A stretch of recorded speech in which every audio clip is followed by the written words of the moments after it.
Normalement, en bas au Alliance des États du Sahel. Ko Sahel jamanaw ka bolo di ɲɔgɔn kulu.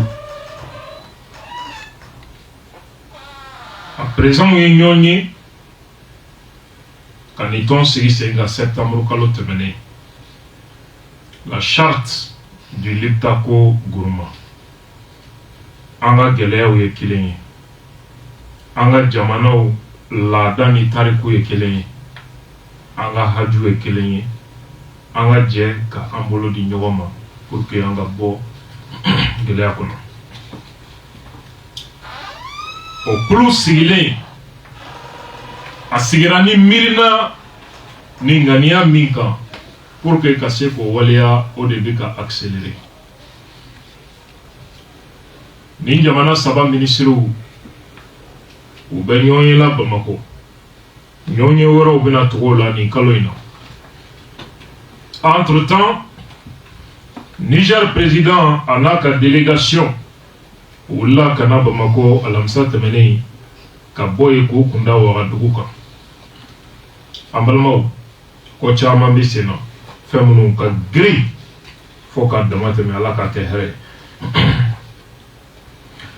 Yani nin baara ninnu ka daminɛ, Mali gouvernement tun ye communiqué kɛ novembre kalo tile 23 tɛmɛnen. O communiqué kɔnɔ, Mali gouvernement u ye hakilijigi kɛ k'a fɔ bɛnkan dɔ tun kɛra, u ye min wele ko charte du Liptako Gourma, Burkina, Mali ani Niger o ni ɲɔgɔn cɛ septembre kalo tile 14 tɛmɛnen. O bɛnkan o kɛra fɛɛrɛ kura sigili sen kan, n'o ye fɛɛrɛ kura ye min bɛ yɛlɛma don mara taabolo la farafin jamanaw kɔnɔ. Jɛkulu min ni o sigilen filɛ nin ye, a ɲɛmaaya ka kɛ farafinw yɛrɛ ta ye, a baara ka kɛ farafinw yɛrɛ ta ye. Farafinw b'u yɛrɛ ye min na, min dabɔlen bɛ farafinw ka haju o ɲɛnabɔli kama. La charte du Liptako Gourma a kɛra ka Alliance des États du Sahel sigi ni ŋaniya min ye, o ye nin de. Mamutu Kulubali ni kuma kɔrɔ ye di? Kuma n'a kɔrɔ de don.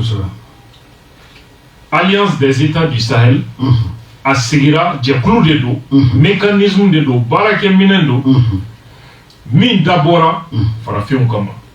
N'a ɲɛmɔgɔya ye farafinw ta ye, n'a nunjuru minɛnen bɛ farafinw bolo, wa a ɲɛsinnen bɛ farafinw ka haju ɲinini de ma. Langage diplomatique don. N'i y'a kuma kisɛ ci, kuma kisɛ don. N'i y'a ci mun b'a kɔnɔ, kɔrɔlen minnu bɛ yen n'o ye CEDEAO ani UEMOA ye, o tɛ farafinw ta ye, a tɛ farafinw ka baara la, wa a ɲɛmɔgɔya n'o ye leadership ye, a tɛ farafinw bolo. A bɛ maa wɛrɛ de bolo n'o y'u bila ko ka min kɛ, ale yɛrɛ ka nafa kama u b'o kɛ. Depuis yen, i b'a faamu hakilina yɛrɛ yɛrɛ ye jumɛn ye? Alliance des États du Sahel a dabɔkun yɛrɛ yɛrɛ ye mun ye?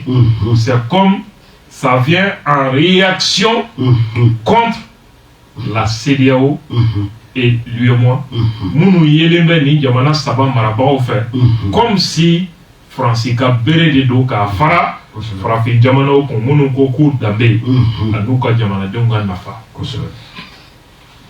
An balimaw, c'était intéressant an ka nin yɔrɔ walawala aw ye pour que aw bɛ se ka a faamu cogo min. Jɛkulu don min bɛ fɛɛrɛ ɲini farafina gɛlɛyaw la, fɛɛrɛ min ye an yɛrɛ ka min ni an yɛrɛ ka jamana cogoya bi bɛn. Des solutions endogènes aux défis rencontrés par les pays de l'Alliance. En balimaw, gouvernement ka o communiqué kɔnɔ toujours pour que ka nin sigi ninnu ɲɛbila, u y'a yira k'a fɔ nin bɛnkan in n'o ye la charte du Liptako Gourma a signalé kɔfɛ le 16 septembre 2023. Fɛɛrɛ jɔnjɔnw sigira sen kan de mieux des mesures concrètes. Sera flafé. Oui, ni jamana nous sur la sia sera quand. Ami nyoro mene chodi. Sur la sia quoi faire? Anga jamana obi dia ko kanke kele chodi. Dien nyakoro ani dien ton nyakoro. Nous coordination diplomatique. Les passes y'en septembre. Au faire aussi sera senga au noboni befe.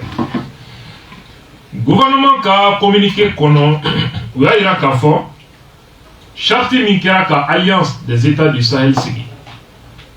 Au kono kuma uya nyini chomi ka kenyenoi.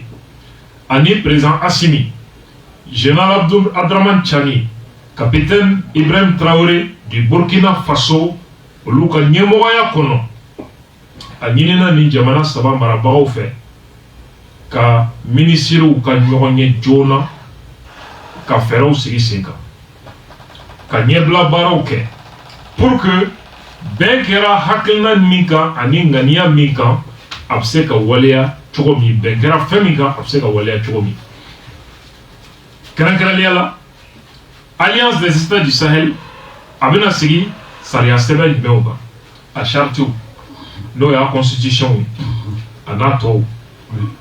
Maraboulon du même Benasigi, parce que ni CDO, organe Takalade, il y a la conférence des chefs d'État, à nous, conseil des ministres ou des fonds, des BLB, organe. Maintenant, Alliance des États du Sahel, où on a Nyamoya Blon du même Sigi, ko jalatigani kama ani fere wara munun kan kata mingania nu sawatili kama ani alliance des États du Sahel a bi fonctionner chogo jumeni na o danatige o stratige la miye Bamako ni novembre kalo ni kile mugani saba kana black fogata c'est 200 kalo kile follow natala et rayon bafla o karan kake Alliance des États du Sahel à Jamana Saba Polo ni Nyonche. Réon Folo, Obe Boli, Soro Wali Koka.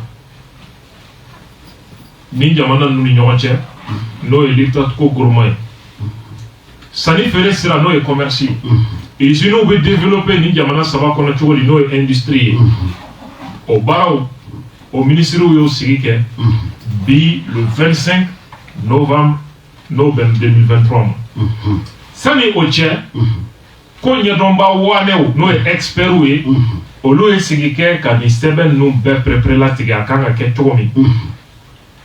Le 23, 24, no Ekunwe, oh, Sani ministre Uka Sigi, Bi, Kabe Kankelenka. Ministre Uka O Sigi, Daduna Kumamina, Sorobi Yewa Chodi, Mali, Burkina, et Niger Kaboli Nyama, au Konala. Djeka barrage même biseka sigi 5 ans pour que ni jamana sababi do nyona chomi soro yiri wali sraka na foloko stratigela ni alliance inkonal oh ni kofe novembre kalo klebi sabanata jamana ministre des affaires étrangères ni saba olu fana ka rayon kangake o rayon obena Benkan kura munun kan ka ta ka dafali kɛ sɛbɛn tɔw la n'o ye protocole additionnel ye olu bɛna dan tigɛ o kan u kan ka marabolo ni marabolo minnu sigi n'o ye organew ye olu bɛna dan tigɛ o kan ani alliance des États du Sahel u bɛna baara kɛ ni miirina jumɛn ye u bɛna u ka diplomasiw kɛ kelen ye sira minnu fɛ k'o bɛɛ pɛrɛpɛrɛlatigɛ ɔ sinzin bɛna kɛ min olu fana bɛna sinzin min kan o ye haut fonctionnaire u carrément min kɛra kan ka kɛ le 27 et le 28 olu bɛ jaabi kɛ k'a di olu ma u bɛna taa sigi o kɔrɔfɔ kan o kɔfɛ min ye ni jamana saba ministre de la défense olu kan ka ɲɔgɔn ye nka date ma fɔ o la fɔlɔ o reportera k'a bila date dɔ la min ma fɔ fɔlɔ saraso ka ministre Mamuso Kulubali i b'a ye k'a fɔ ni jamana saba sɔrɔ ni musaka ko ministre olu ka sigi a kɛra k'a kuncɛ bi kosɛbɛ bɛn kɛra kuma caman kan bɛn kɛra kuma minnu kan a la kumabaw an b'o da maaw tulo kan kosɛbɛ o y'a yira k'a fɔ ko Burkina Faso Mali ani Niger u y'a décider ni jamana saba in marabagaw ka ɲɛmɔgɔya kɔnɔ ka Alliance des États du Sahel ko sigi senga ni kunklena yi ngani yaw bala abi bla mirna mi kono Capitaine Ibrahim Assimi Goïta Général Tchani olu ye mirna ni kunklena mi soro ka fɔ ko an ka jɛ ka an ka jamanaw lakana an ka jɛ ka an ka jamanaw ka yɛrɛma hɔrɔnya sɔrɔ ko sira kan a n'an k'an bolo di ɲɔgɔn ma Liptako gouvernement kɔnɔ nin jɛkulu in bi bila o mirina kɔnɔ. Deuxième point nin jamana ɲɛmɔgɔ saba ka yamaru kɔnɔ ministre minnu ɲɛsin bɛ an ka jamana sɔrɔko ani musaka ko ma nin jamana saba ni ɲɔgɔn cɛ u ye réunion kɛ développement bi sabati cogo di ni jamana saba kɔnɔ sɔrɔ yiriwali Burkina délégation o ɲɛmɔgɔya tun bɛ docteur Aboubakar Nakanabo ale bolo ministre de l'économie et des finances et de la prospective Burkina kɔnɔ. Mali délégation o ɲɛmɔgɔya tun bɛ Mali ministre des finances et de l'économie et des finances Al-Husseini Sanu. Délégation du Niger o ɲɛmɔgɔya tun bɛ u ka jamana sɔrɔ ni musaka ministre bolo n'o ye Al-Husseini Saïdou Moumouni ministre délégué auprès du premier ministre chargé des finances. A yera k'a fɔ sigi kɔnɔna la ni ministre saba u ye foli kɛ ni sigi min n'a sera ka kɛ u y'o nisɔndiya jira hali n'a y'a sɔrɔ an ka jamanaw bɛ dakun min na sɔrɔ ko sira kan ani lakana ko sira kan a ka gɛlɛn kosɛbɛ. Nin ye dalilu ye k'a fɔ Mali Burkina Niger gɛlɛya n'a ta bɛɛ an jɔn bɛ an sen kan kosɛbɛ fɛɛrɛ ɲinini na. O kɔfɛ dankari wale minnu ni terrorisiw bɛ k'o ta ka ɲɛsin nin jamana saba ni a denw ma u y'o condamné. Ministrew u y'u ka dɛmɛ kurakuraya ani ka yira k'a fɔ u kalen kan don Sahel jamanaw ka jamanadenw ka hɛrɛ ɲɛta sabatili o y'u ka hami ye o baara o bɛ kɛ nin jamana saba ɲɛmɔgɔw olu ka kuntilenna kɔnɔ. Ministrew u da donna sɔrɔ yiriwali kɔrɔfɔw la jamanadenw ka hajo ɲɛnabɔli u da donn'o la ani projet minnu ka kan ka kɛ développement sabatili sira kan u da donn'o la.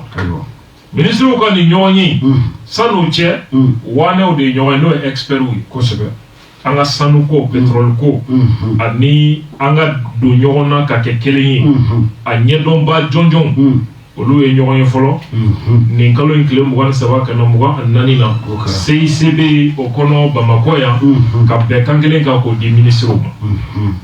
Expertw kɔrɔfɔra o kumana baabu damadɔ kan n'o ye thématique ye o thématique dɔ ye mun ye échanges commerciaux circulation des personnes et des biens au sein de l'Alliance des États du Sahel.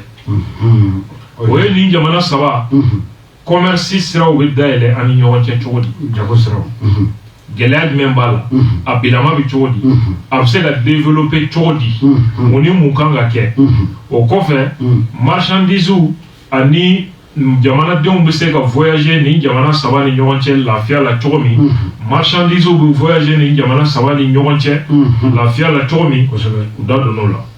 Sécurité alimentaire dun ka fa bɛ sabati cogo di nin jamana saba nin yɔrɔ in nin yɔrɔ yɛrɛ de ye indépendance yɛrɛ ye Choguel ka kuma tɛ wa ni dun ka fa ma sabati i y'a faamuya b'a la a ma ɲi dɛ tiɲɛ yɛrɛ la a ma ɲi dɛ ni dun ka fa ma sabati sécurité énergétique an t'a gɛlɛya dɔ kɔnɔ nin courant gɛlɛya depuis 15 heures courant tɛ an fɛ radio la an bɛ kulokun gɛlɛya de la ni fɛɛrɛ wɛrɛw ye pour que émission ka se ka kɛ donc o bɛ sabati cogo di transformation industrielle potentialité et perspective an ka sɛnɛfɛnw an bɛ se k'u bamayɛlɛma an ka usines la cogo di usines dayɛlɛ an yɛrɛ fɛ yan o nafa ka bon kosɛbɛ n'i y'a mɛn baara ti jamana kɔnɔ a yɔrɔ tɛ nin ye wa kosɛbɛ se jumɛn bɛ anw ye n'o se labaaralen tɛ fɔlɔ n'o ye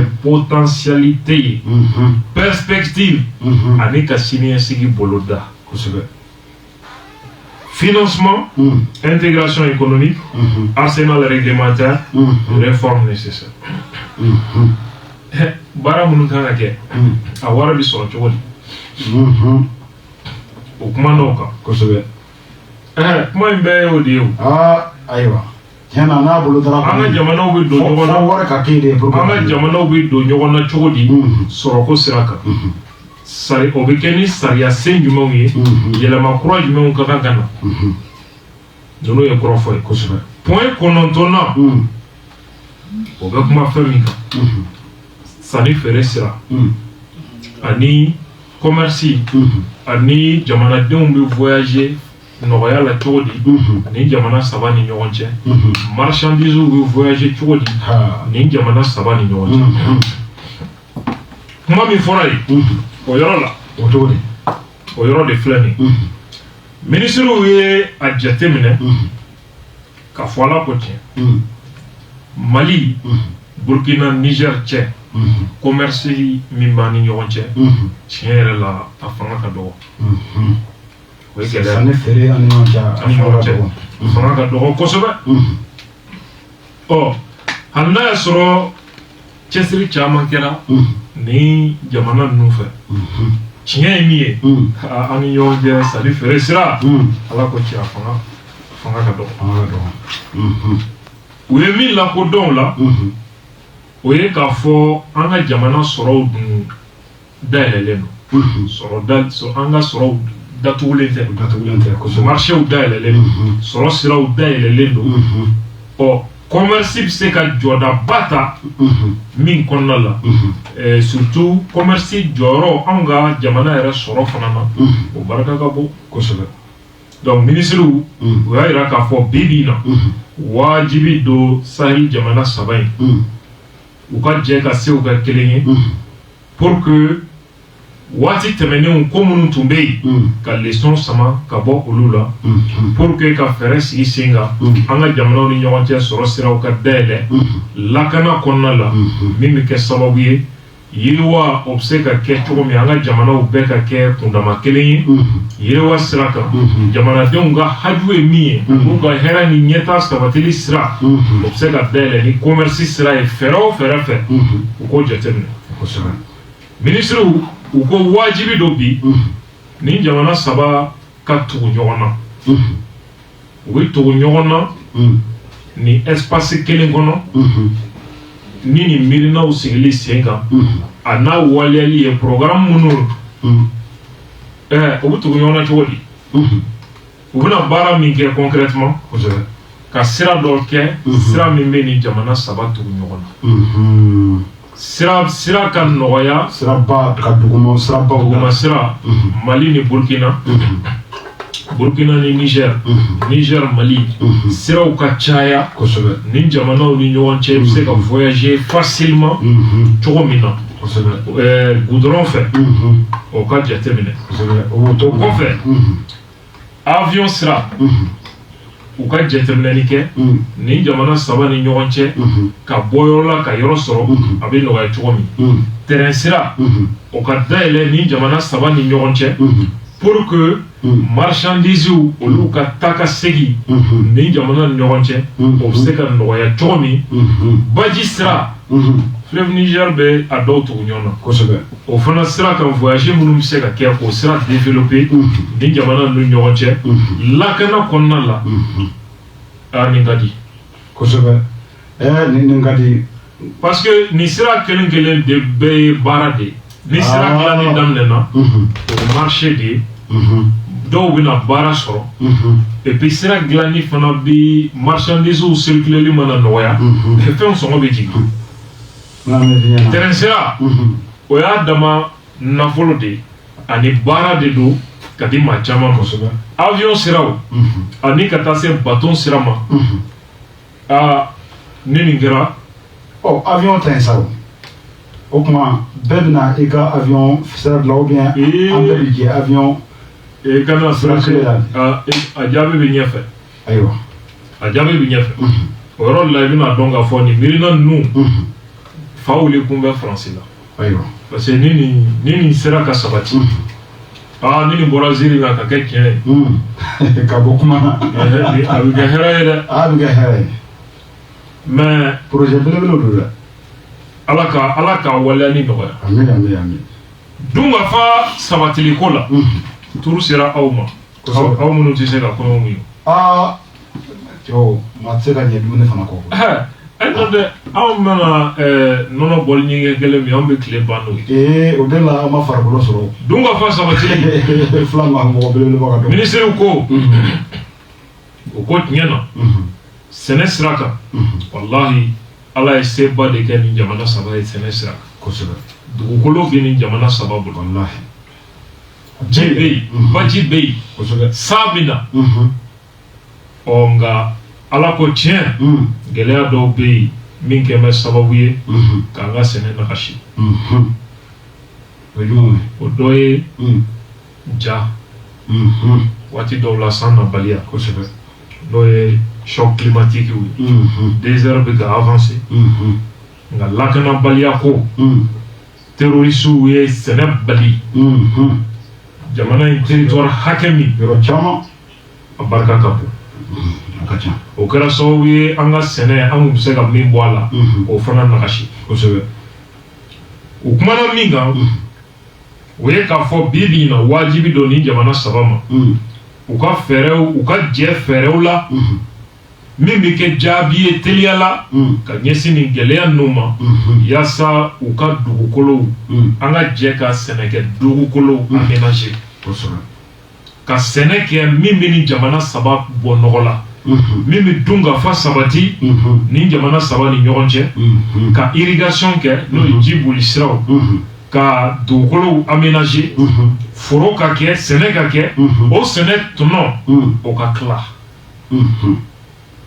yaasa dungafa bɛ sabati an ka jamana ninnu ni ɲɔgɔn cɛ cogo kosɛbɛ point 11 na o ye kuranko yɔrɔ ye u k'u teliya maa caman baara dulon bɛ kuran na u k'u teliya o fɛ kosɛbɛ kosɛbɛ u k'u teliya o fɛ minisiriw ye o fana jateminɛ u ko an ka jamana ninnu alliance des états du sahel kuranko ko n'i y'a ta k'a lajɛ ko fɛn min fanga ka bon a la kosɛbɛ énergie consommation na o ye biomasse de biomasse o ye jumɛn ye biomasse ale ye c'est-à-dire l'ensemble des êtres vivants minnu bɛ dugukolo surface la kosɛbɛ énergie sira minnu bɛ bɔ dugukolo surface la o ye biomasse ani thermique i bɛ thermique dɔn wa n'i ye thermique mɛn fan o fan fɛ o ye funteni de ye kosɛbɛ courant sira min bɛ bɔ funteni na chaleur funteni voilà funtenimafɛnw na o y'a yira k'a fɔ n'i ye nin jamana saba ta k'a lajɛ mɔgɔ hakɛ min bɛ yen k'o bɛ courant sɔrɔ a ka dɔgɔ fo k'a dama tɛmɛ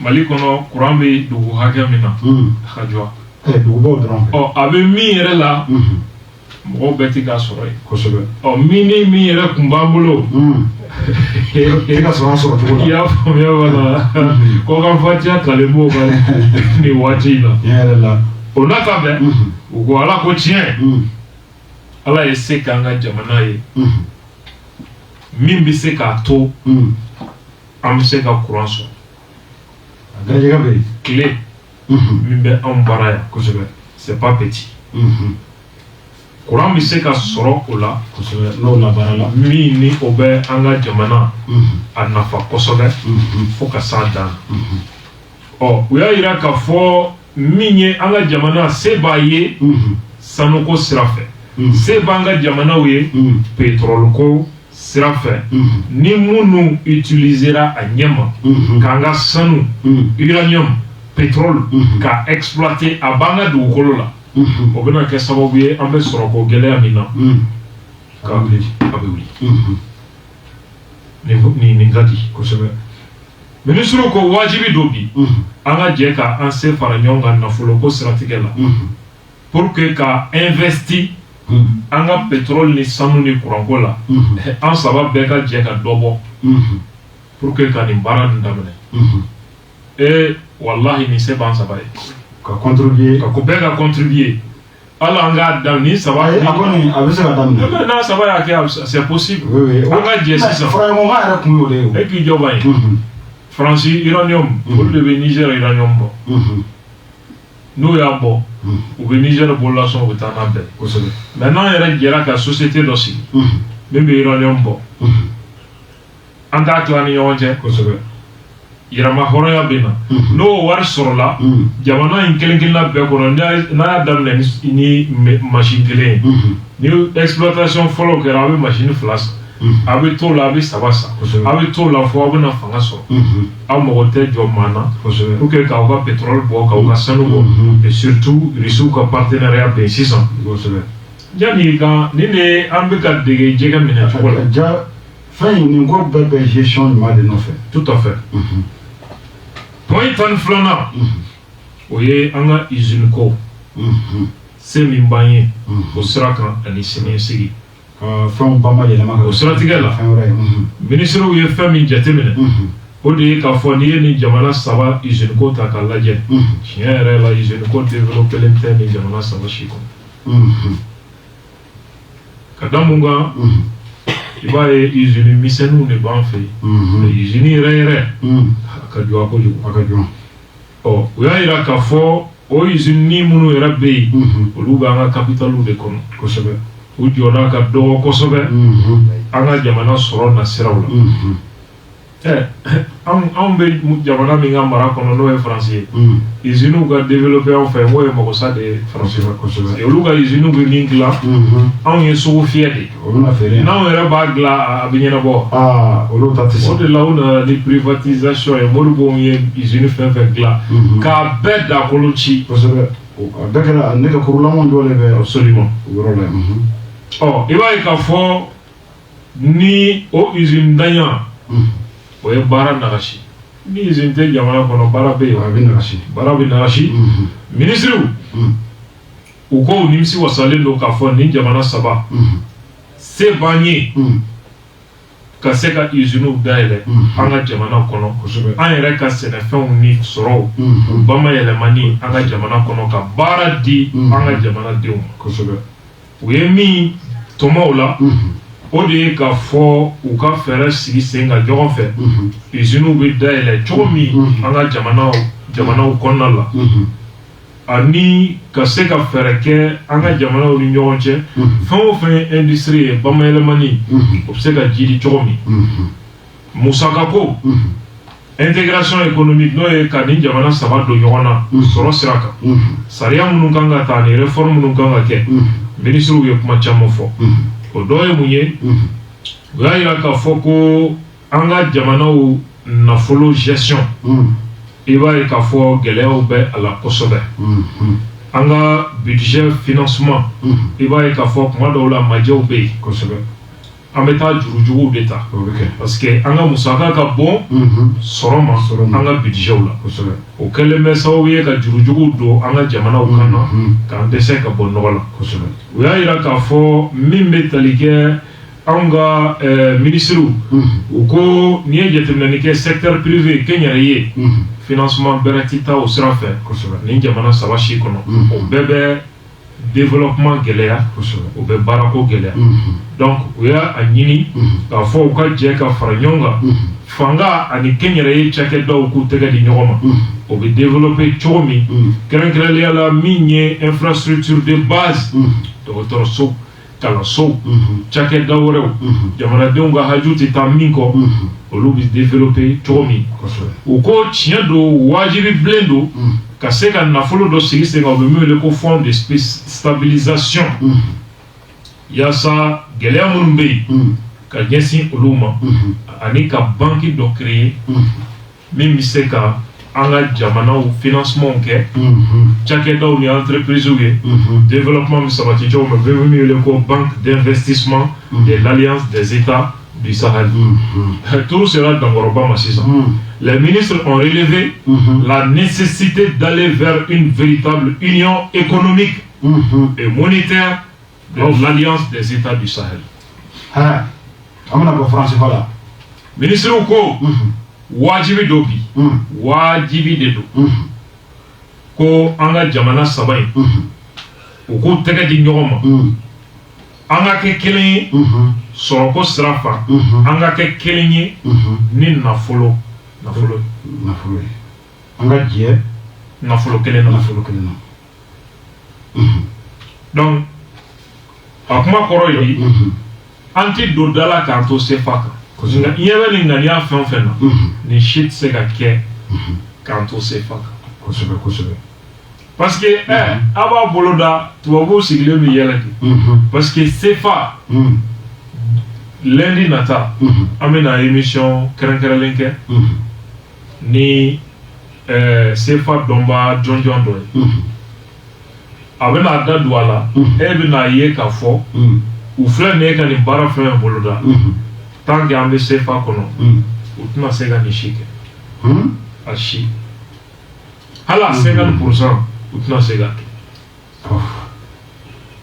mo ko ko u ya foto maintenant boya de anga bo sefa la oye mo sa de français ko sebe o karia lendo ka fembe mao ma bini décision ta no yi soro bi fa ko sebe u ya ke président intellectuel fenye c'est pas analysé ka kololo fo farafin wi u ya club be fara wali ado échappera ko sebe Cameroun économiste dobe u ya le bla la u ya ma chama président munu ya décidé ka sefa kele ko sebe Sylvanus Olympio Togo u ya le fa Modibo Keïta no yo fa ni de kam la Guinée c'est ou Traoré c'est ou Touré ou Desera aller là mais u ya la Guinée na chi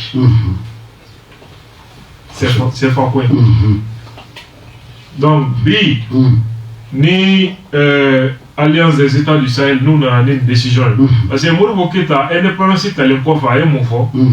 Tant que anga warigla, tant que amake an ye ka baraka pour que anga nata seme mo la warko srafe. Anga ira ma horonya tant que war ansilembe ma warela. Warko srafe. Oti bikla ka anga ira ma horonya boambu so afo. Donc bibi na Nigeria ireta. Mais fien tigelembe Niger la. Kosebe. Mona, moi ni CDO. Au contrôle bidjombo français. Waruku gelea mi wille ben Niger c'est pas petit. Embargo kemega kolon mi wille. Parce que embargo total de dans Niger. Amano wanda. Non amano. Donc ni est présent chani ka kuma me.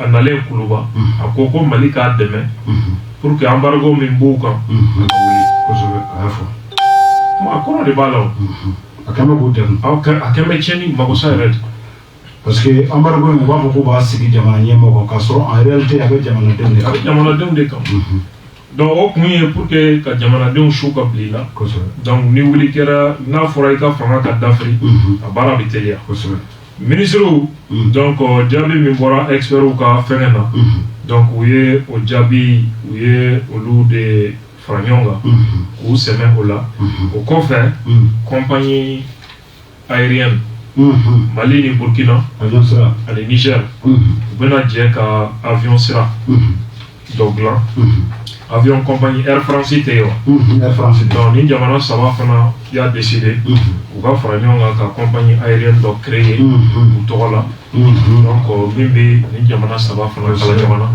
o bika nyirengali fando jabi ni ndiye aywa décision mi ministre mononi oluye économie et finance ani sanu ko ni ministre ni courant ko ministre ni jamana saba ni ñogon cewé ñogon ni ke mi moral yo décision Abdourahmane Tiani Niger présent anana enfin alamsa ni tu as chien follow et de bail fanga paro akabo Niger officiellement kana jamana do délégation mi tombé en offre mini moba mo jorotigi baw mo mbonyango ministre duru o be olutiala a bɔlen Bamako a y'a kunda Burkina kan i b'a ye k'a fɔ Mamutu Kulubali an sera min ma o ye analyse ye Alliance des États du Sahel bɛɛ y'a faamu sisan a bɔra miirina na a ye farikolo da a bɛ ka kɛ tiɲɛ nka a ma daminɛ kuma tɛ k'a banna bibi na CEDEAO ka ɲɛnɛmaya o de bɛ kunbala CEDEAO jamanatigiw u ka kan ka sommet dɔ kɛ décembre kalo tile 10 nata Mali ni Burkina ani Niger kan u ni Faransi bɛ ɲɔgɔn ɲɛ la o siratigɛ la au sommet déjà embargo total bi Niger kan maintenant qu'est-ce qui va se passer on ne sait pas ou bien d'abord sanction ou bien toi non ou bien nous kera kefin ou bien min boala ou bien kemu deuxièmement Mali autorité où il a décidé qu'aux élections présidentielles mais nous ne CEDEAO benak qu'avec février nata Mali autorité où à quoi tu n'as pas qu'à bien à donner budget CEDEAO mahali un mot placé ce qui est sûr sommet Kenekan ou bien à Djabi dit Mali autorité ou donc vous calez quoi checker yala ou bien à ton son Mali ka la yinima ka an unyininga aywa awe fait ka kalu de faraka wa ou bien ou ye minga Niger la embargo total ko fana sigi Mali fana kawa aywa la question reste posée. Au niveau Burkina Fana, décembre quand nous avons est-ce que vous avez ni comme Burkina Fana sanctionné? Non, on a un enfant balé embargo. Déjà embargo mais c'est le Niger quand Mali quoi t'a appliqué, Burkina quoi t'a appliqué, la Guinée quoi t'a appliqué. Bon. Ni jamana saba beko nous est sur sous black do Niger ko olubu retirer ka bo CEDEAO est-ce que ni CEDEAO nana a décidé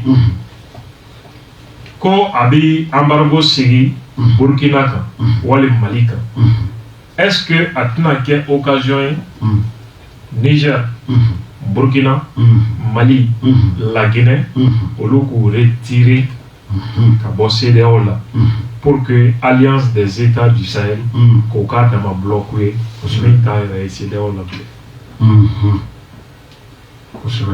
Ah, abo kana konde daile. Non nana. Abo kana daile.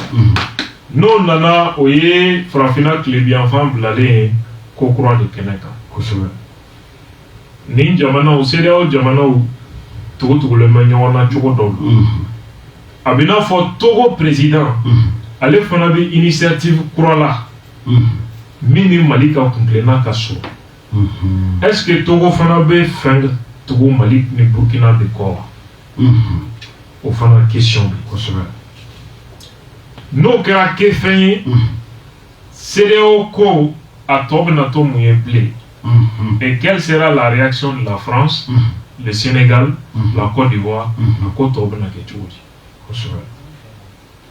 en réalité, on a retiré que CEDEAO là, on a gagné, on a perdu.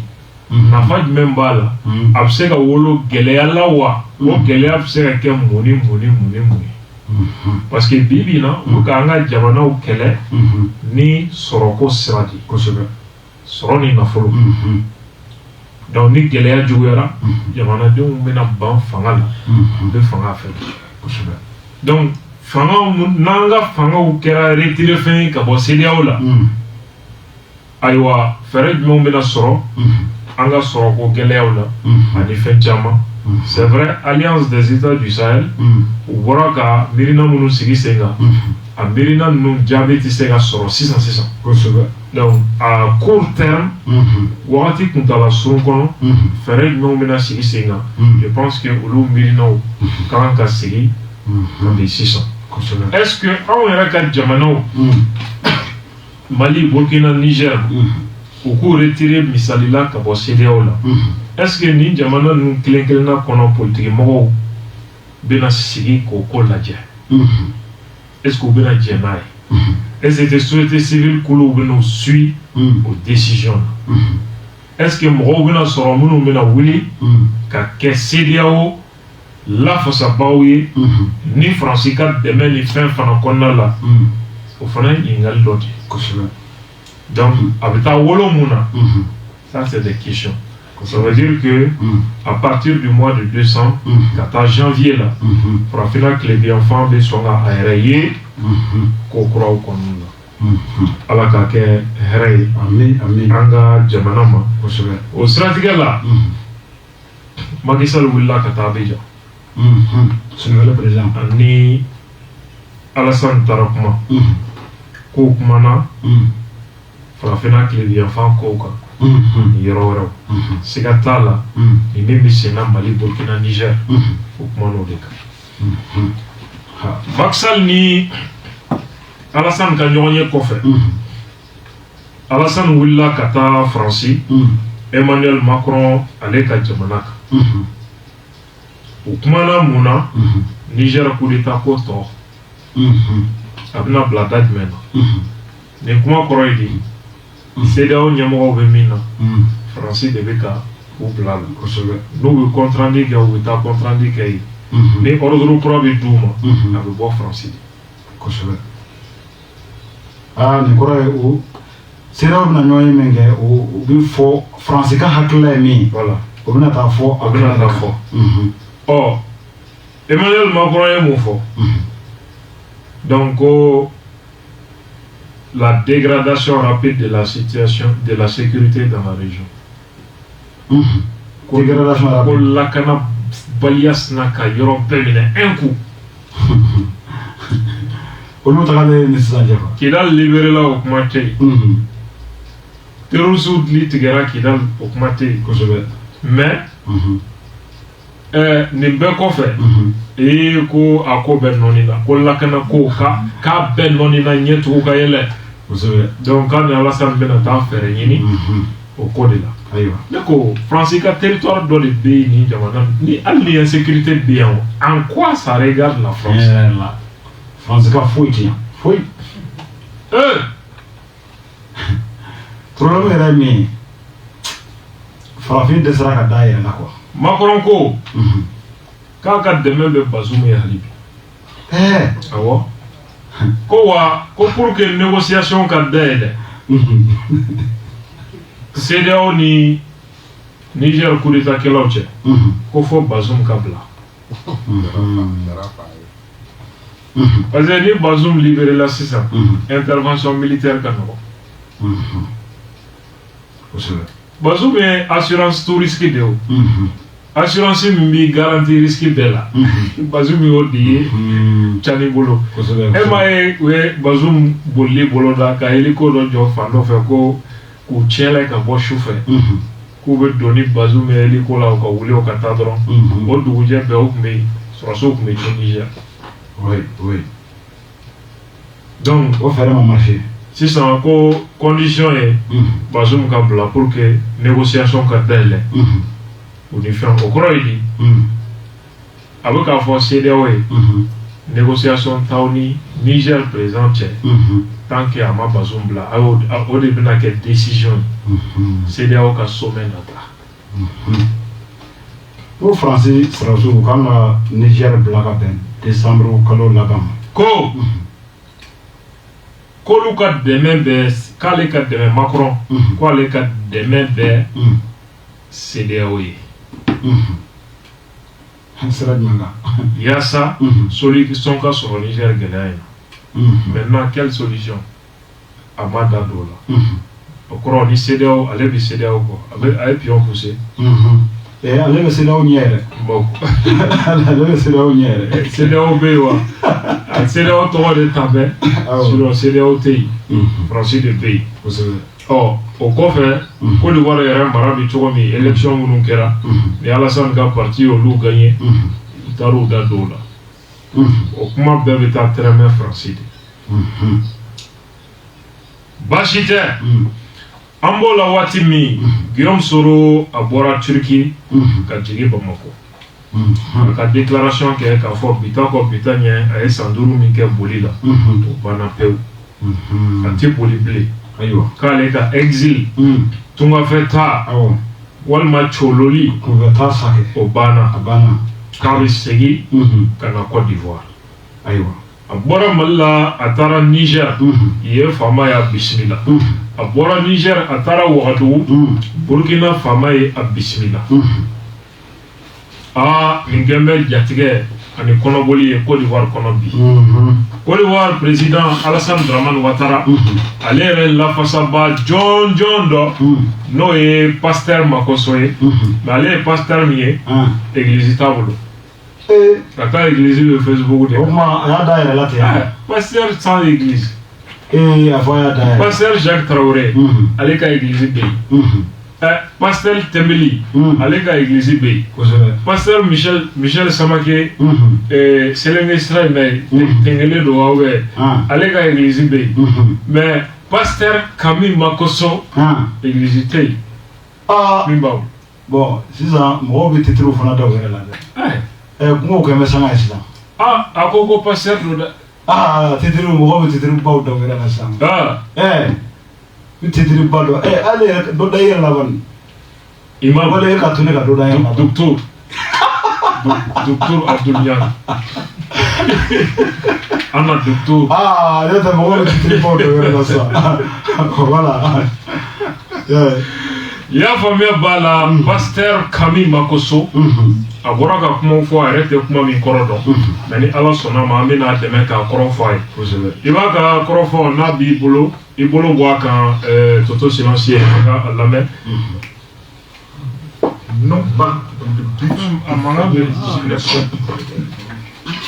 non pas dans le but de dénigrer un peuple frère, un peuple ami, parce que vous savez dans l'histoire des nations il y a ce qu'on appelle les acquis et il y a ce qu'on appelle les faits. Je vais m'expliquer. Le Mali se retrouve en Côte d'Ivoire. Vous trouverez des Doumbia au Mali, des Taoré au Mali, des Amara au Mali, des Diaby au Mali, comme vous en trouverez en Côte d'Ivoire. Vous trouverez des Ouedraogo au niveau du Burkina, vous trouverez des Ouedraogo en Côte d'Ivoire. Vous trouverez des Issoufou au Niger, vous trouverez des Issoufou au niveau du Mali. Vous trouverez des Kwame au Burkina, vous trouverez des Kwame au niveau du Mali, de la Côte d'Ivoire. Vous trouverez des Kofi au niveau du Togo, vous trouverez des Kofi au niveau de la Côte d'Ivoire. Le mélange est tellement fort, est tellement puissant que nous n'avons pas intérêt de nous désolidariser. Mais qu'est-ce qui se passe? Il se trouve que depuis que le président de l'Assemblée nationale, Soro Kibafouri Guillaume, a été capable de présenter les autorités russes aux autorités maliennes, parce que tout le travail qui a été fait au niveau de la Russie a été fait par l'homme qu'on appelle Soro Kibafouri Guillaume, en tant qu'ancien chef rebelle, a été capable de mettre ses contacts à disposition de la junte militaire, comme on appelle cela, Wagner, et qui ont été capables de pouvoir les brancher aux autorités de la défense russe. Le même schéma a été fait pour le Burkina Faso. Lorsque le coup d'État arrive au Burkina, les autorités maliennes les contactent, disent nous pouvons vous trouver de nouveaux partenaires. Ok, on fait le deal, on y va. Pareil au niveau du Niger. Mais le centre de toute cette déstabilisation, pas déstabilisation, ce centre de tous les liens se retrouve être Soro Kibafouri Guillaume. Aujourd'hui, voici la stratégie qui est mise en place pour détruire la Côte d'Ivoire. Dans un premier temps, Soro Guillaume, avec ses influenceurs, Franklin Yamsi et autres, ont convaincu et envoûté les autorités maliennes, burkinabées et nigériennes en leur disant ce qui suit. votre ennemi s'appelle Alassane Dramane Ouattara. Pour que vous puissiez avoir un règne paisible, que vous ne puissiez plus donner le pouvoir au peuple, c'est-à-dire qu'il y ait des élections légales, je peux le dire, présidentielles, conformément aux accords que vous avez signés avec la CEDEAO, il faudrait que le président Alassane Ouattara ne soit plus président. C'est le premier argument qu'on invente. Et les populations de ces différents pays sont tombées dans le piège en faisant croire que 49 de nos soldats venaient pour tuer le président Assimi Goïta. La majorité de ces 49 soldats, comme je l'ai démontré, étaient des forces spéciales. Les forces spéciales, la plupart venaient de l'ancien, je pourrais le dire, rébellion. Lorsqu'on parlait des, comment on appelle ça, MPCI et autres, c'était des anciens combattants qui sont devenus aujourd'hui pour la majorité des forces spéciales. Donc quand ces combattants devaient se rendre au niveau du Mali, ils ont informé certains de leurs parents qui partaient. Soro Diom a informé en donnant l'information, parce qu'il a toujours aussi ses liens au niveau du ministère de la Défense, en les faisant croire au niveau de l'état-major des armées, en les faisant croire que des soldats arrivaient au Mali pour assassiner le président Assimi Goïta. Donc quand on constate que ces soldats arrivent, ça tombe juste avec l'information que Soro Diom donne. Or, c'était un piège. C'était un piège pour créer ce qu'on appelle un esprit de crispation, un esprit de conflit avec la Côte d'Ivoire. Bref, nous retournons au niveau du Burkina Faso. Tentative de coup d'État. Franchement, c'est le coup d'État le plus bizarre qu'on a jamais vu. Pas de personnes arrêtées, aucune enquête officielle, jusqu'à tout le monde pas de résultats. Premier élément, le président Ouattara a mené des soldats dans le but de venir faire un coup d'État contre le président Ibrahim Traoré. Nous sommes au niveau du Niger. On convainc les autorités nigériennes que l'homme qui est en train de manœuvrer, qui veut venir faire la guerre au niveau du Niger, c'est Alassane Ouattara. Pendant qu'au Niger, il y a un président démocratiquement élu qui, lorsqu'il est au pouvoir, le taux de chômage descend, le taux de pauvreté descend, la croissance est connue, et pour le problème de pétrole, on fait un coup d'État très méchant et très satanique. Aujourd'hui, on se dit, la Côte d'Ivoire, le Mali n'a pas de mer, le Burkina n'a pas de mer, le Niger n'a pas de mer. La majorité de tous les produits et même l'électricité est produite par la Côte d'Ivoire. Donc, si nous arrivons à déstabiliser le président Alassane Ouattara, sans savoir qu'en déstabilisant le président Alassane Ouattara, on déstabilise toute la Côte d'Ivoire, parce qu'il ne peut pas avoir en Côte d'Ivoire un coup d'État. Un coup d'État est égal à une guerre civile, parce que tout le Nord qui a combattu, qui a fait la guerre pour voir Alassane Ouattara monter au pouvoir, tous les Ivoiriens qui ont vu le changement de l'image de notre pays, en matière d'investissement, en matière d'infrastructure, en matière d'université, en matière médicale, sur les chutes qui sont en train d'être construits au niveau d'Abobo et autres, ne pourront plus tolérer que des voyous, des rebelles, des personnes qui viendront s'habiller en dosso, qui viendront se mettre des barrières avec des petits militaires drogués pour vous passer, ou nous, moi, ici, mes commandants d'ici. Nous ne pourrons plus tolérer que notre liberté puisse être prise en otage par des voyous, par des terroristes et des bandits. Donc il y aura une guerre. Qu'est-ce qu'ils ont mis comme stratégie? Voici la stratégie de Soro Diom et de tous ses alliés. Au niveau du Nord, ils vont commencer à faire ce qu'on appelle les petites attaques spontanées. Soro Diom l'a dit. Nous allons pour le de frapper dans des endroits systématiques pour faire croire que les terroristes sont entrés en Côte d'Ivoire. Certains influenceurs maliens, burkinabés et nigériens commenceront à se moquer de la Côte d'Ivoire pour dire nous avons connu le terroriste, vous vous êtes moqué de nous, c'est maintenant à votre tour. Ils prendront le soin d'essayer de frapper dans le but de révolter le Nord, dans le but de décourager le Nord pour dire comment se fait-il que nous avons un fils du Nord qui est au pouvoir et nous sommes en train de mourir du fait des terroristes. La frontière avec le Burkina Faso devient alors une frontière à risque. Car c'est de là que veut partir toute cette déstabilisation. Et c'est dangereux. Nous souhaitons, par cette vidéo, demander au président de la République de porter sa tenue de guerre. La Côte d'Ivoire est en guerre.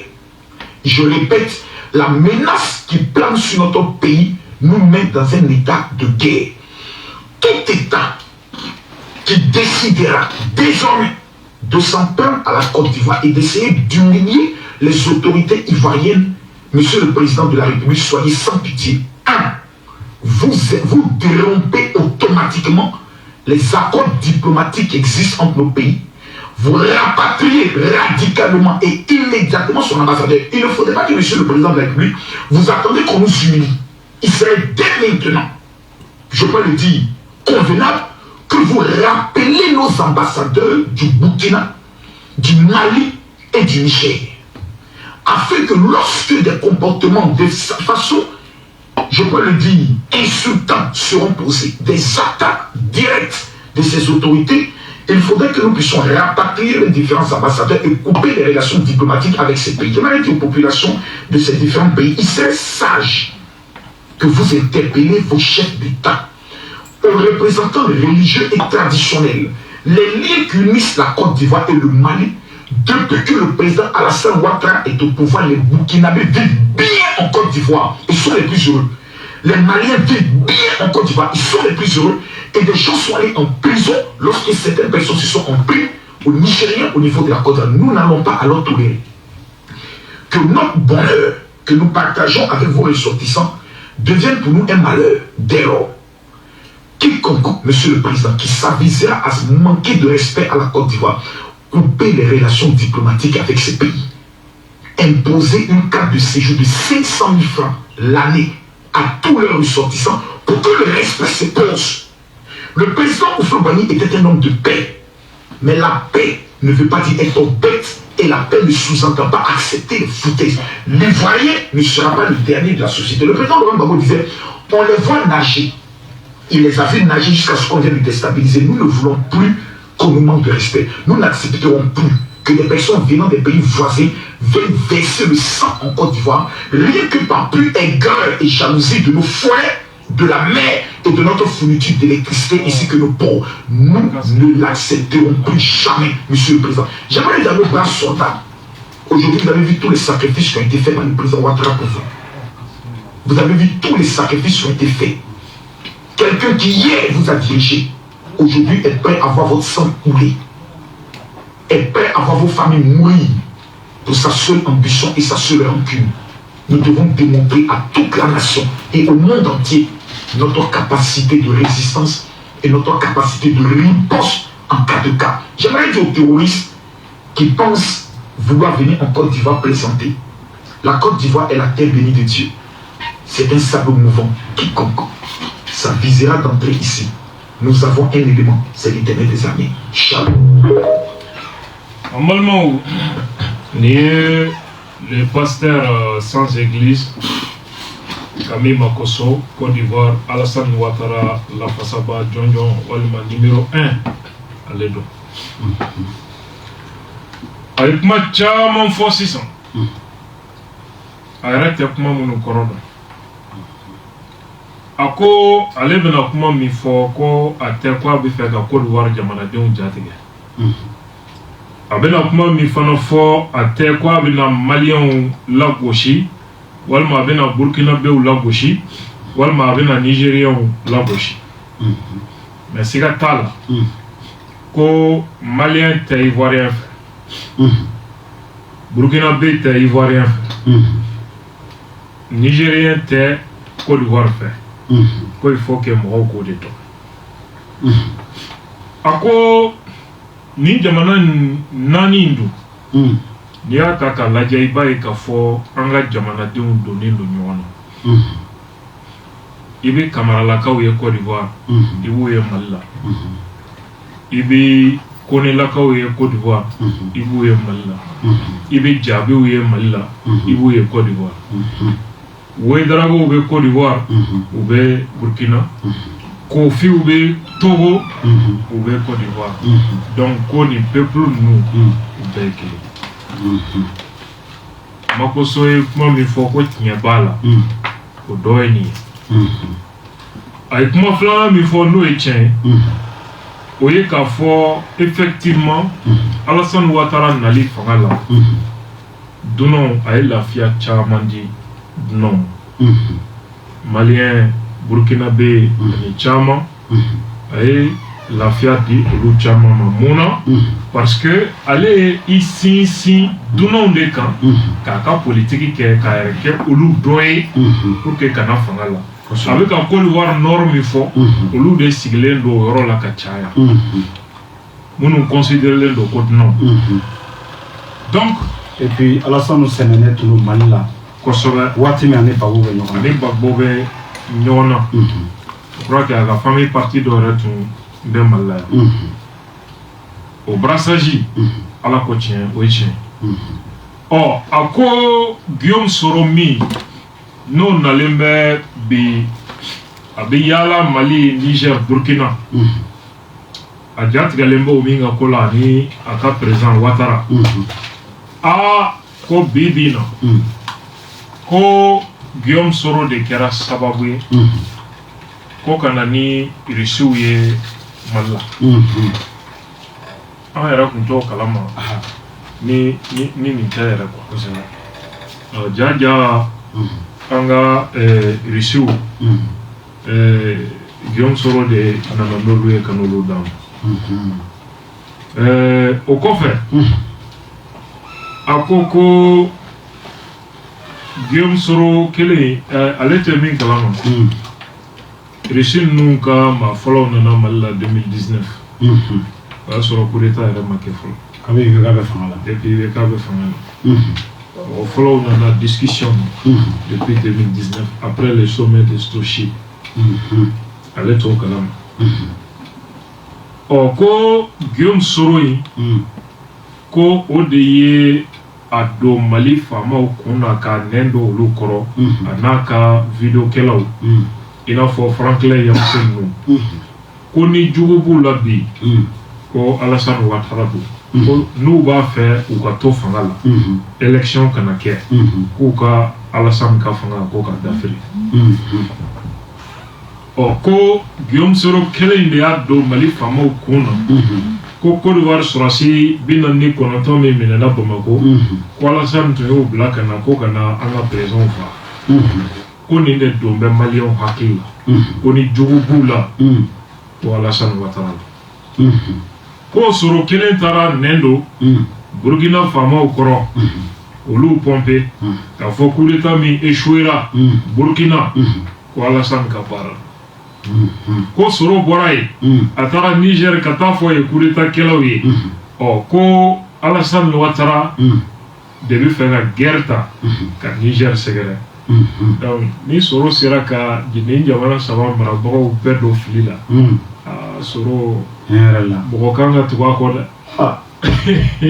ni se yɛrɛ b'an ye ka na ni Rusiw ye anw fɛ yan o kɔrɔ ko se b'an ye ka Côte d'Ivoire dafiri ni Rusiw ye kɛ donc tiɲɛ yɛrɛ la ni Soro kɔni ni compétence b'a la tiɲɛ yɛrɛ la an kan ka Soro yɔrɔ ɲini tiɲɛ ne nin bɛɛ se b'an ye ka kɛ an baarakɛlaw ye o kɔrɔ k'a bɛ se ko la minɛ sauf que ale bɛ ka pan min kunna sanction gɛlɛn minnu dara Mali kan a tɛ sɔsɔli kɛ CEDEAO ka sanction min dara Mali kan ko Alassane faisait partie de l'aile dure mɔgɔ minnu ko k'a kɛ ale tɛ sɔsɔli kɔni ko ou bien Soro fana ye Alassane bila o sanction kɛli la wa ayi Soro kɔni ni yɔrɔ t'o la Soro ni yɔrɔ t'o la Burkina coup d'état min n'a b'a kuma na Burkina service de renseignement ɲɛmɔgɔ minnu bolila a bɛ min bi Alassane Ouattara fɛ avec des données sensibles sur le terrorisme o données taar'u yɛrɛ sɔrɔ n bɛɛ da la cogo di il ne dit pas ça o fana ye Soro ye yan n'a sɔrɔ Soro ye o service de renseignement ɲɛmɔgɔ in ta ka taa bila Côte d'Ivoire Mali politikimaw sigira Abidjan k'a déclarer ko olu de ye Mali président ye désormais kosɛbɛ o kɛra ko Enea Ibrahim quoi voilà Enea Ibrahim Kamara voilà Soro de ye Enea Kamara ta ka taa ale bila min ye Côte d'Ivoire pour que a ka o déclaration kɛ bɛ sɔrɔ donc ni nin bɛɛ kɛra Soro ye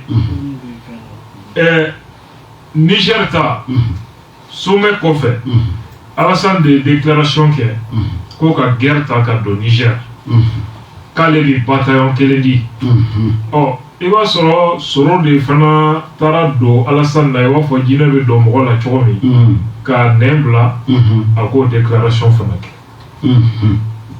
est-ce que nin ye hakilima ye tiɲɛ yɛrɛ la Alassane ye fɛn o fɛn kɛ juguman na ka ɲɛsin nin jamana ninnu ma ale da tɛ se o si ma donc ko soro de ye ni jamana saba mobiliser ka doni jamana dens ni peuple saba be kuna ko ni jugo bula bi ko Alassane Ouattara do ko fo ke ko Alassane ka fanga ko ka dafri ni stratégie politique do communication politique i jugo to buga ndaleta ko ni ba fe ka ulufa i ba fo ko fa bala ko se donc ni ko fa bala akanga ta kalfa do maoma la no we delli ke kwa ya toy na fora fa bala o ma fo ka aya mine ko se akano nanki avec danger bema na fora ko fa bala ko se donc ni communication la yini ka soro ira iba fo wulu fato donc aya kunchi ajugu dito ko se ni stratégie miye ka fo makosoye ko ni communication stratégie ni korola koy ayo ni ngwe système korodi akecho woro be mitene sisa ale bi système koroka donc ni afamne do kaga ta mise à jour ke donc ale bi retard la ayo tu ibi jugo exposer chomi pour que ka begoshi ka kala ale fleur di siraminga ni système korola ndi marché be ale bi retard la koju ayo et en même temps avec a 600 ko ni jamana saba ko ka stratégie mouillé ko ka ira ka fo Alassane de ye ni jamana saba jugu ye donc ko ka Alassane magosa ko ka fanga d'Afrique alors que Alassane de ye Côte d'Ivoire lakana bagay na bena ni coup d'état kera Alassane na we guerre civile de Côte d'Ivoire ni fana ye marketing politique do ye tu vas voir c'est-à-dire c'est le viol du peuple par la propagande politique. Le peuple violé, ni propagande politique quoi. Kaira Kafo, ni Alassane na Benadron, Jamana Chira. Jamana incapacité, stabilité, Kéléan, à Sababu garantie, ni de do, ni de boire et dron. Tiens de dos. On a une communication de marketing politique d'eau, mais ni système fana, ni voilà Corolla. Donc, allez venir bella, ma kelente ni jamana saba shila foga se bila, mi acte d'otaka posé, kanyashi Côte d'Ivoire jamana. Taka foke.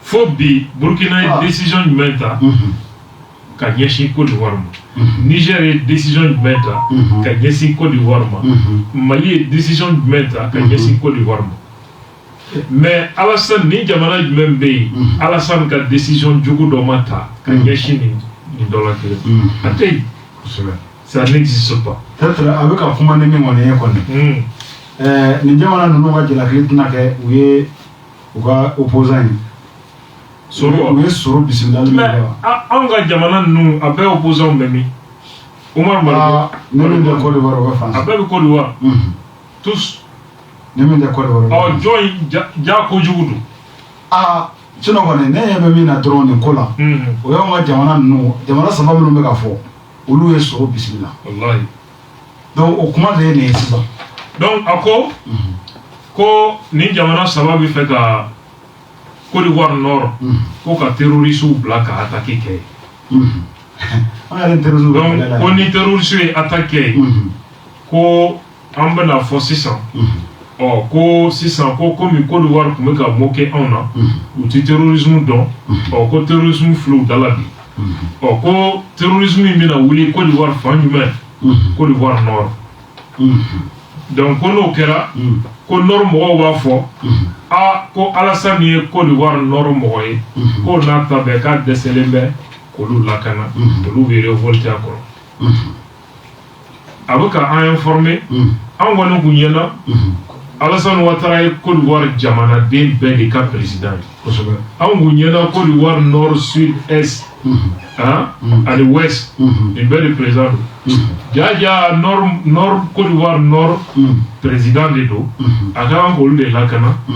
Et puis au lieu de quand le mandat impératif de Alassane Ouattara bolo Mimbani Côte d'Ivoire Nord Mogoche. Odlango avec un kuma mifo ata koro. Donc, si lui il sait que terrorisme bena wuli Côte d'Ivoire, abena wuli Côte d'Ivoire fankelemi. On va jamana ou ben une toro de là depuis combien d'années? 10 ans. On va français de Kabara. John Ouyan la gauche au Kumana pour l'Outawa. Et puis sera au terrorisme qu'on a choisi. Terrorisme peut faire aller là en dans la chonite. Or nous on veut gâter Côte d'Ivoire. On général les Français. On est Français gain parce que on devait que terrorisme nyaga en a jamana quoi. Au Québec français bismillah au fait. Kakla ka fo ko terrorisme bina wuli. N'est-ce pas? Abena wuli yoro mi fanana ko yoro fo. On se pose quelques questions. Est-ce que Alassane ni Français ka stratégie doye ka terrorisme déplacé ka ta blanc Côte d'Ivoire ni Mali côté et donc on pousse les gens comme Makosso Oluka Konga opinion préparée comme Mali ni Burkina ni Soro début ka terrorisme créé Côte d'Ivoire contre Alassane pour que ka Tchogoya di Français ni fait nous fanama ukana comme na Alassane Lakana, ka tasma mene, jamana okona. Est-ce que ni hakli balé là, il doit pas se poser la question qu'est-ce qui est en train de se dérouler dans mon pays? Mon neveu, qu'est-ce qui est en cours? La France joue à quoi? Parce que Aguena Mali la co-terrorisme, Aguena Burkina co-terrorisme, Aguena Niger co-terrorisme, Bi ou Bi Benani Côte d'Ivoire. Oh, terrorisme beka déménager. Ni ebe ko kalama. Eti yere yiniga. Qu'est-ce qui se passe? Est-ce que ni e janfan were ouye? Et yere ka présence c'est ben minao. La question reste posée. Donc, akoko Alassane Kaka Malien ni Burkina Faso. Ni Nigérien mounoube Côte d'Ivoire. Donc quand on a hino la blé, qu'on y a guerre de déclaré. Quand on séjour bio, quand on séjour bio, quand on a keme, au sang séjour là. On l'envoie c'est quoi calme. Et on Alassane ka forcé. Dna mounouye. Au dna ou jamu fait le Côte d'Ivoire. Abini jamana nous d'accord. Alassane ka présent. Au dnan kelen nous de aka force no e munu mel nord la kere liela no lu bi jate ko dnan asanga force to lui oh tu l'invites et mi ya kanu bae et aka conseiller communication na et be kla ka conseiller ka jugoyata ka se ulumo koro abi ayra bi shi so mi koro na tasmo la ale ayra kanu ba ko kele ka tasmo blolo et j'ai ni happy mock mai avoka mi fo ata koro o ki ka yere détruit ata koro to lango au kana jigini na avoka ausi watara nege ga do dami fe o e suicide ko abika nganda terrorisme munumba fe ka ta ko ni war bu les camarades météorologiques vont déstabiliser. Les camarades vont tomber à bout de la semaine, ma radio va n'avoir pas. Ahmed Douaoukaye. Comme vous laissez la radio chamada. Camille Makosso. Quoi, Agaddo Fara, Avish il est possédé par les diables et il a besoin d'un vrai pasteur pour le délivrer. Amène à Melekana et Michel Samake fait. Selenge, amba mina kana na ye aleka kaleba akajina wala avijina wala ayo il est possédé par les diables la hakuma mo ba tani bo mi ba da ta korodo ni ko fe Francis Boulomba kono kuma sigira e kuma mi ni kuma ina fanga ka gri Marine Le Pen ibado ko sebe Mingo ka te farafin fait à tête non fait Francis kanga twanga so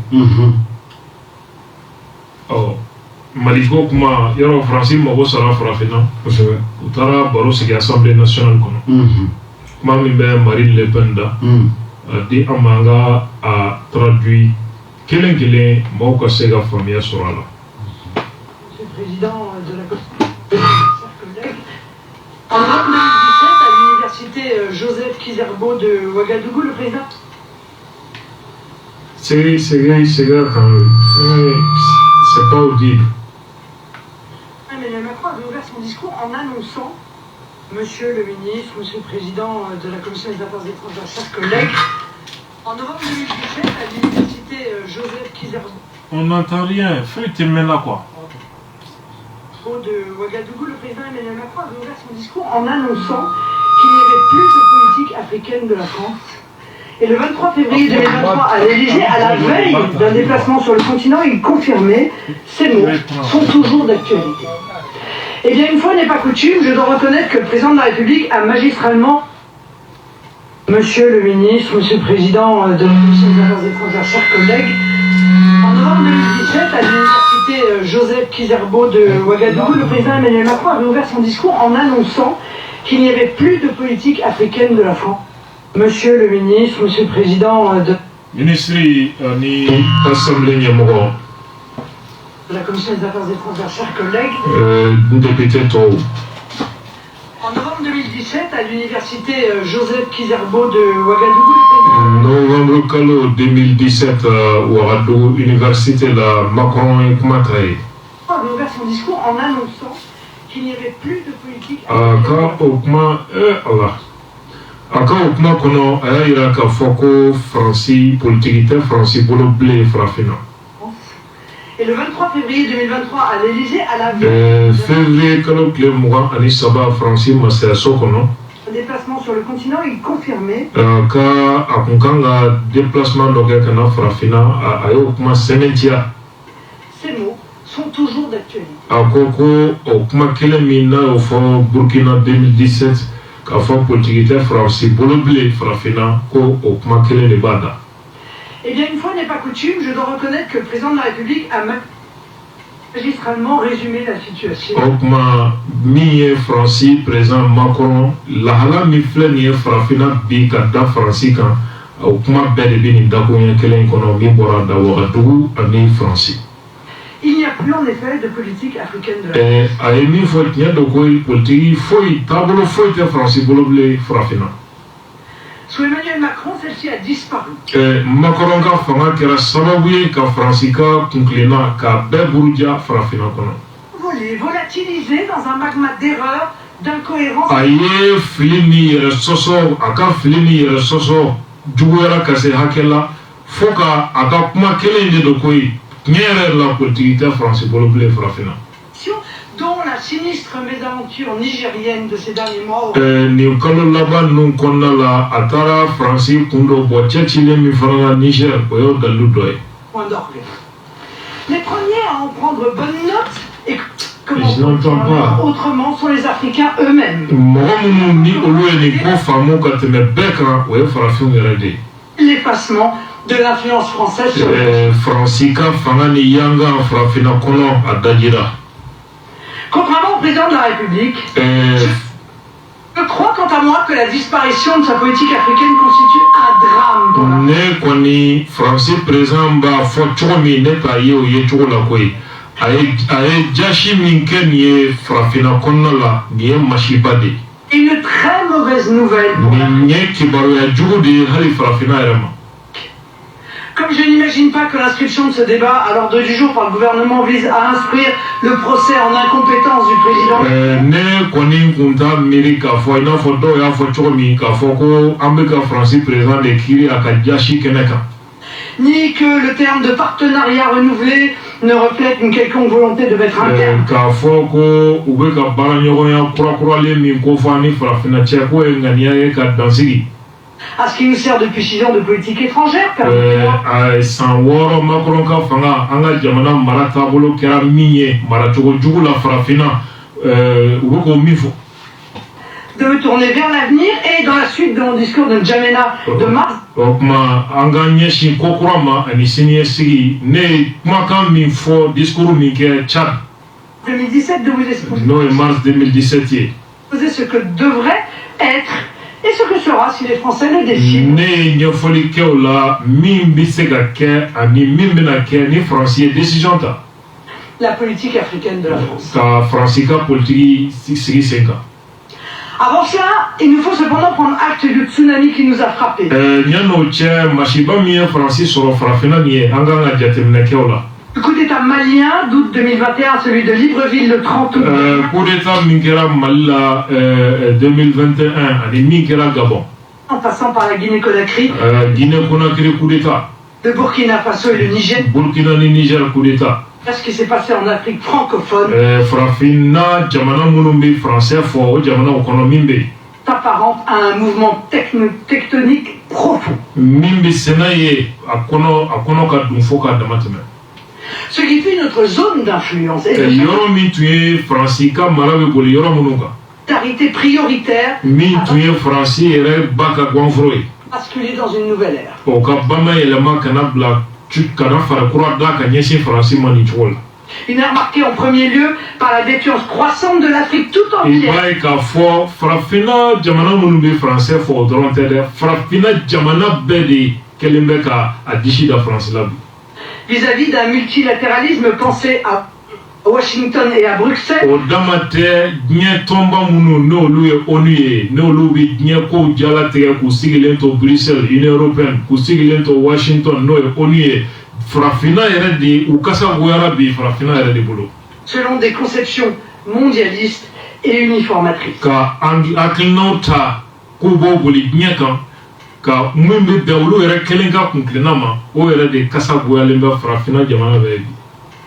Malheureusement, la France a sous-estimé l'importance de ce nouveau contexte. Nin ko kura min filɛ farafinna jigilatigɛ ye mun ye Faransi marabaaw jɔnna u ma ko minɛ sɛbɛ a daminɛ. Capacité effective de subversion de son dispositif par ses compétiteurs. Faransi a jɔnna min fana na o ye Faransi faden minnu n'olu ye mɔgɔ kuraw ye farafinna se min b'olu ye ka fadenya kɛ ni Faransi ye a jɔnna olu fana se la a daminɛ. Comme elle a sous-estimé les attentes africaines à l'égard d'un monde multipolaire qui lui donne plus que jamais. A b'i n'a fɔ Faransi kun jɔnna farafinw fana na k'a fɔ diɲɛ bɛ mara kura min kɔnɔ u tɛna jɛn n'a ye bilen. Choisir ses amis. K'a fɔ farafinw yɛrɛ ŋaniya ye u teri ye jɔn ye diɲɛ jamanaw la u yɛrɛ b'o suganti. Partenaires et si nécessaire ses protecteurs. U ni jamana min kan ka baara kɛ o walima n'a sɔrɔ a kan ka kɛ jamana min kan ka kɛ u dɛmɛbaga ye an'u kisibaga ye u yɛrɛ de b'o choisi o ŋaniya min bɛ farafinw na Faransi kun jɔnna o fana na a ko daminɛ. La politique menée ces dernières années au Sahel en est peut-être la plus visible illustration. Mara taabolo min kɛra Faransi marabaaw fɛ ni san laban in na farafinna o ye dalilu dafalen ye nin ko in na. Malgré le professionnalisme et le courage de notre armée. An ka jamana armée ka ɲɛdɔn ni a ka se bɛɛ n'a ta. Rend ici un hommage. N bɛ foli kɛ ka ɲɛsin olu ma nin yɔrɔ la. Emmanuel Macron a surestimé notre capacité à changer la donne stratégique. Macron ɲagara a yɛrɛ ka fanga la ani Faransi se la k'a fɔ ko a bɛ ko kɛ a sago ye Faransi sago ye a ɲagara n'o se. Dans la région. Farafinna kɔnɔna la. Je ne parle pas de sa volonté d'externaliser une partie de notre diplomatie ailleurs. N tɛ n da don hali kunkilenna ni ŋaniya min b'a la ka Faransi yɛrɛ ka diplomatie fankelen ta ka t'o ɲɛsin Union européenne ka t'o don o da fɛ. Européenne dont le rôle joué dans cette région est là aussi un échec. Union européenne kelen ka jɔyɔrɔ kɛra min ye farafinna o fana kɛra jigilatigɛ ye o fana kɛra échec ye. Plus grave, cette stratégie va à l'encontre même des intérêts de nous, d'autres. Min ka jugu n'o bɛɛ ye a y'o kunkilenna min ta ka taa Faransi ka laɲini ta ka don Europe ta kɔnɔ farafinna o bi Faransi yɛrɛ ka laɲini ni nafa o b'o kɔniya.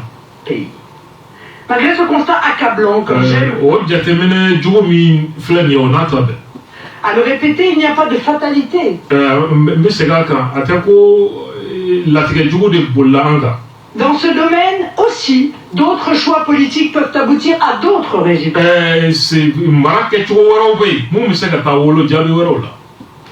Il y a en revanche une forme d'urgence, car nos compétiteurs ne nous attendent pas. Mɔgɔ man ka sigi ka makɔnɔni kɛ bilen urgence de bɛ yen ka sababu kɛ faden wɛrɛw bɛ français là farafina. Et comme il est compréhensible, qu'un se tourne vers les puissances qui paraissent le plus en mesure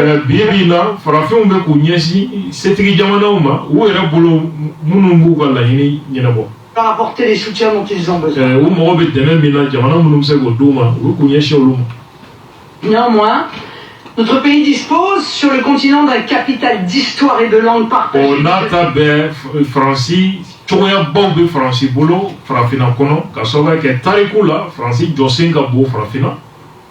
La conviction qui nous permet toujours de nous inscrire dans le temps long de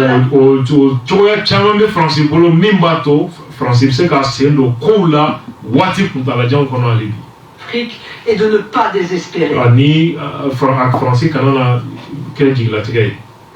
J'entends donc proposer ma vision d'une relation entre la France et l'Afrique qui récuse les repentances infondées.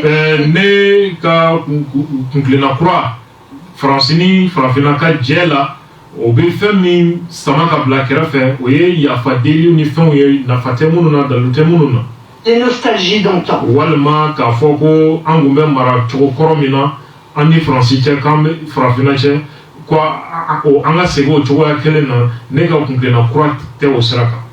Avec la même conviction, je récuse l'inscription de la relation franco-africaine dans un cadre multilatéral.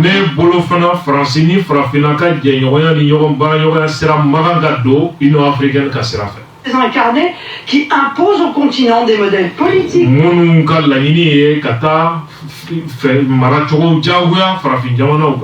économiques et même anthropologiques qui ne tiennent pas compte.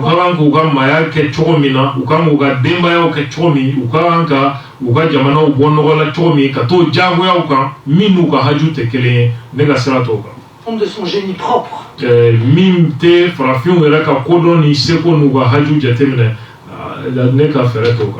Comme je l'ai dit à cette même tribune, c'est à moi, que ce soit en Afrique ou dans d'autres régions du monde, la politique étrangère de la France doit s'enraciner sur la reconnaissance préalable de deux certitudes.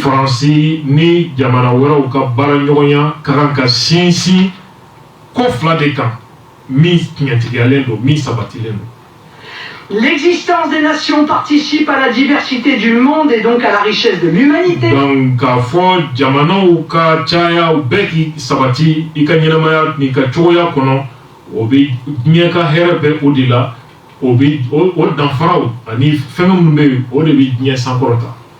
Et la considération des peuples et le respect des nations sont des principes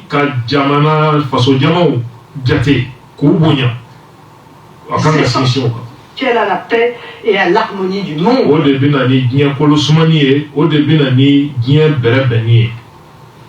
Vous le savez, c'est cette réflexion sur les relations internationales et en particulier les relations entre la France et les pays africains amené à rédiger une déclaration des droits des peuples et des nations, outil juridique qui pourrait venir demain compléter le droit international. Entre l'utopie d'une coopération aseptisée par la médiation d'un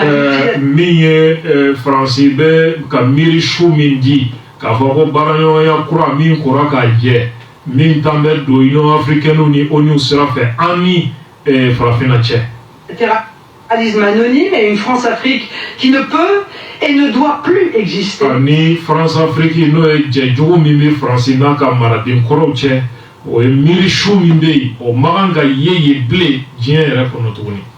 J'ai la conviction qu'il y a la place pour créer entre nos pays une relation adulte.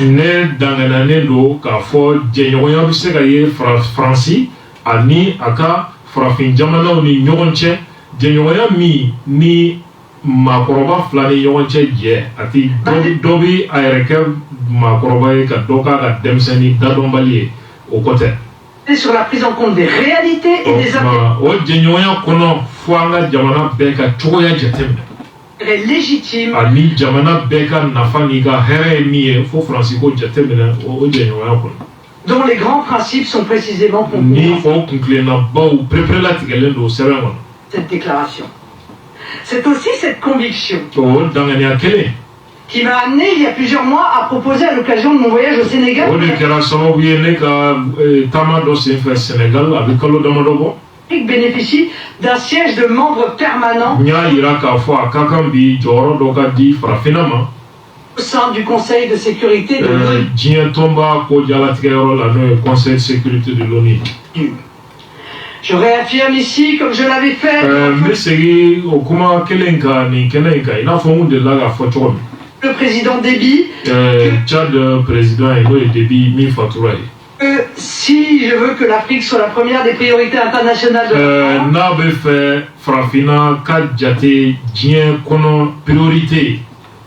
ce n'est ni par charité, A tɛ kɛ ni geribuya delili sira ye. ni par cupidité. A tɛ kɛ ni natabaya sira ye. C'est tout simplement parce que notre intérêt commun rencontre notre amitié réciproque. Farafina ka jate diɲɛ kɔnɔ priorité la a bɛ bɔ sira min fɛ o de ye k'a fɔ farafina ni jamana tɔw an bɛɛ ka laɲiniw bɛ sira kelen kan.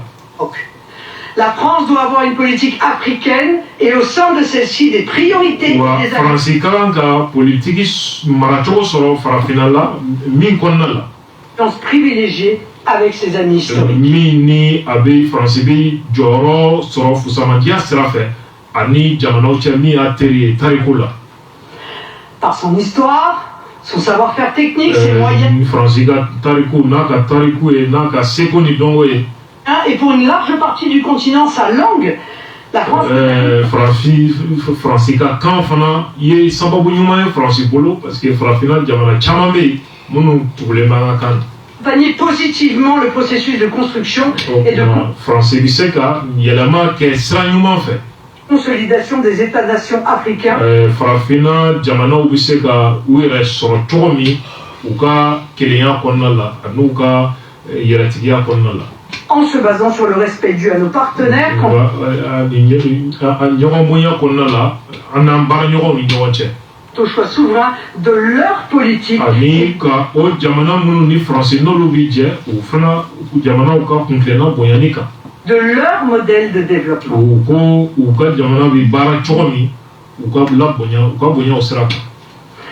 Sur ce sujet, nous devons être clairs.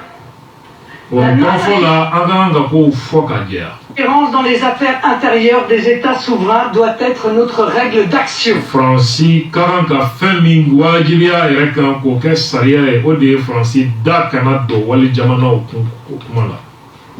J'ai d'ailleurs souhaité consacrer solennellement ce principe dans l'article 3 de la déclaration des Ne ye nin kumakan in sinsin n ye sɛbɛn min dilan a sariya sen sabanan n ye nin yɔrɔ fɔ ka pɛrɛpɛrɛ latigɛ o kɔnɔna la. droits des peuples et des nations, N'o ye jamanaw ni peuple ka droit sariya min ni y'a sɛbɛn. dispose que les États déterminent librement les éléments de leur statut politique O de ye jamanaw yɛrɛ ka yɛrɛmahɔrɔnya ka t'u bolo u k'u yɛrɛ ka cogoya kofɔ cogoya min bɛ bɛn u ma. et poursuivent leur développement selon Mara leur cogoya min bɛ bɛn u ma ani yiriwa cogoya min bɛ bɛn u ma n'u ka nafa b'o la u yɛrɛ ka o jalatigɛ. volonté propre et sans ingérence extérieure. Jamana si ma kan ka t'i da don farafinna jamanaw la ko e bɛ o diyagoyaw kan. À titre d'illustration, A dalu yira sira ma. je considère que l'implication directe de l'armée française sur le terrain devrait et devra répondre à des objectifs Ne bolo Faransi sɔrɔsiw nali farafinna kɔnɔna la a tun ka kan ka jateminɛli kɛ min na ni hali bi a ka kan ka jateminɛ ko la. politiques et stratégiques précis. O de ye u ka nali farafin jamanaw kɔnɔ laɲiniw ka kan ka sɔrɔ a la.